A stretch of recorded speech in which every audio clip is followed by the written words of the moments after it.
number 6 be agreed to. Those of that opinion say aye. Against, I believe the ayes have it.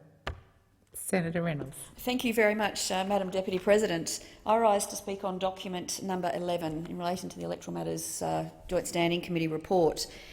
And as the chair of the Joint... Just a moment, Senator Reynolds. The time is off you go. Thanks. Thank you. As chair of the Joint Standing Committee on Electoral Matters, I do rise to speak on the report, the inquiry report into decisions made by the Court of Disputed Returns. I've got to say up front that I am very bitterly disappointed in the stunts that those opposite pulled on an important as this one, to pull an inquiry of this sort in the way that they did on such an important matter. And I'd just like to go through with the Senate as chair why I think it is just very unfortunate behaviour.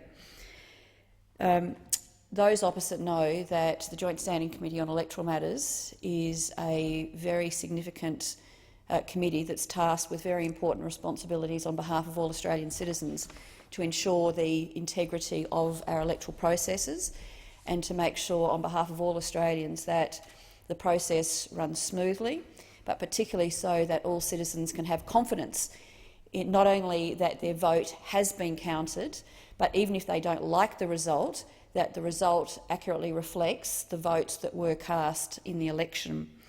And we have a number of very significant inquiries underway at the moment. And I couldn't be prouder of the bipartisan, in fact the multi-partisan way every single member of that committee engages in the debate and in the reports for this committee. And as those opposite well know, the committee has been tasked by the Prime Minister to do a very comprehensive inquiry into the operation of all of Section 44 of our Constitution. And when this inquiry was referred to the committee on the 6th of December, the last sitting week, last calendar year of this place, it could not be construed as anything else but a cheap stunt designed to interfere with the operation and the conduct of the Section 44 inquiry. So it was referred to the committee on the 6th of December with a reporting date of the 6th of February this year. And of course the committee did comply with that date, but it meant that submissions were due by the 22nd of December. Clearly, when those opposite referred this matter to this committee, they knew that it was an impossible task for the Secretariat staff, let alone the members of the inquiry, and let alone the opportunity for people who should have put submissions in to put submissions in. And not even the subjects of this so-called inquiry, Rob Cullerton and Bob Day, had time to submit their submissions on this most serious of matters, which has seriously impacted on their own lives and their family lives, to put submissions into this inquiry. Both and a number of supporters of theirs and detractors did put in submissions, but after the submission date. So by the time we had a submission in, we had one submission received in time for the committee to consider. Clearly a ludicrous proposition to do anything like justice to the seriousness of the issues that were referred to the committee. And I think not only do stunts like this on such an important issue cheapen us all in this place, but it is also incredibly inconsiderate of the Secretariat staff who had to go through the process very professionally of processing this inquiry, and they did a magnificent job to do that on top of all of the other serious inquiries we've got going on at the moment.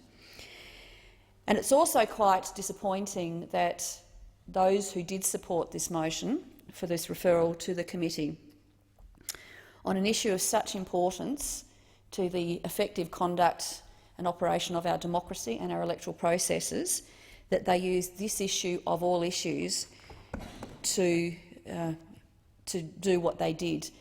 I still can't work out exactly why they did it, because nobody, I think, who supported that has shown the slightest interest in this inquiry, and certainly didn't put their hand up to assist the inquiry in almost impossible deadlines. So, coming to the substantive issues that the committee is actually inquiring into, the committee is looking into the operation of Section 44 of our Constitution, which has caused serious issues and concerns for not only people in this and the other place, but also for Australians more generally. The committee has had 5, I think, inquiries, and we've heard from at least 14, if not 15, constitutional experts who are very clear in their advice to this committee, the gravity and the further implications of Section 44.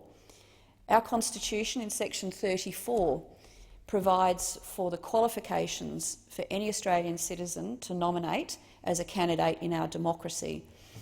And when you think about it, there is probably nothing more important or no more important democratic right for all Australian citizens to have the opportunity to engage fully in our electoral processes and our democracy, to put their hand up as a candidate. Now, in their great wisdom, our founders in Section 34 acknowledged and accepted that over time the conditions in the Constitution would not keep meeting community expectations at the time, and that was the case.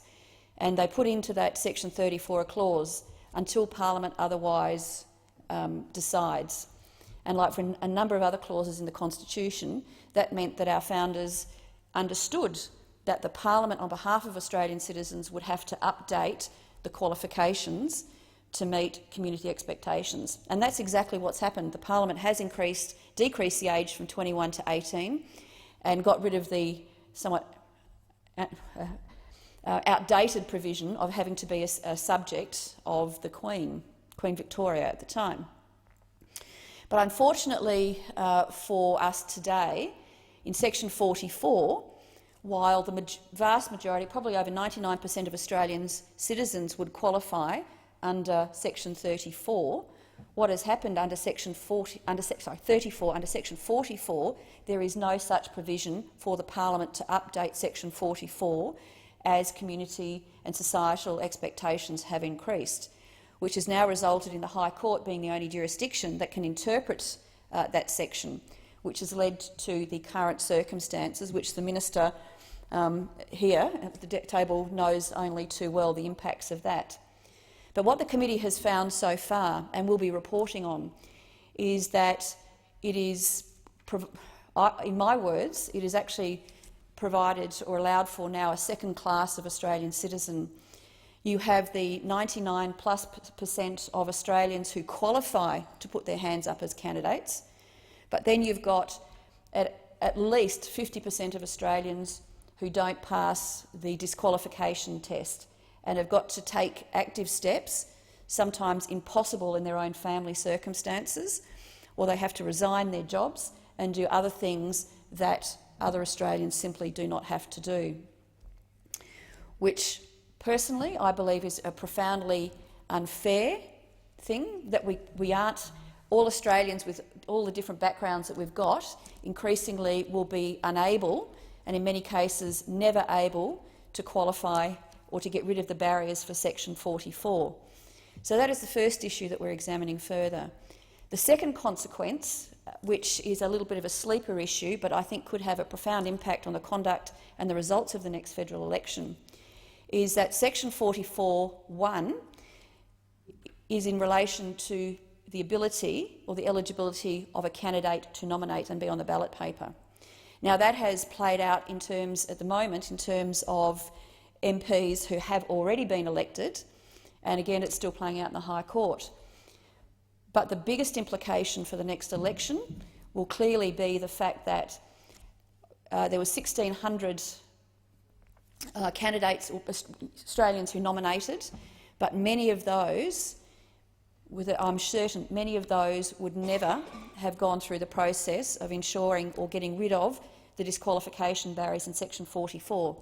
The implications for the next election, now that this is known, is that even where a result has been declared in the House of Representatives seat or in the Senate, if there is any candidate that hasn't won above the line or over the 50% and hasn't had to go to preferences, if there is a single candidate in that Senate team or in the House of Reps ballot paper that is subsequently shown to have never been qualified under Section 44 to be on the ballot paper, that could well result in a by-election for an otherwise completely valid declaration of the poll in a House of Representatives seat or in a Senate team. So when you start to think about the implications of that, which the committee is currently doing, I conclude on this thought. This is too an important issue in relation to the operation of Section 44 to remain politicised, because when those opposite and those on all sides have a look at this issue, we will need to address this not only as a parliament but as a nation. And our committee is making sure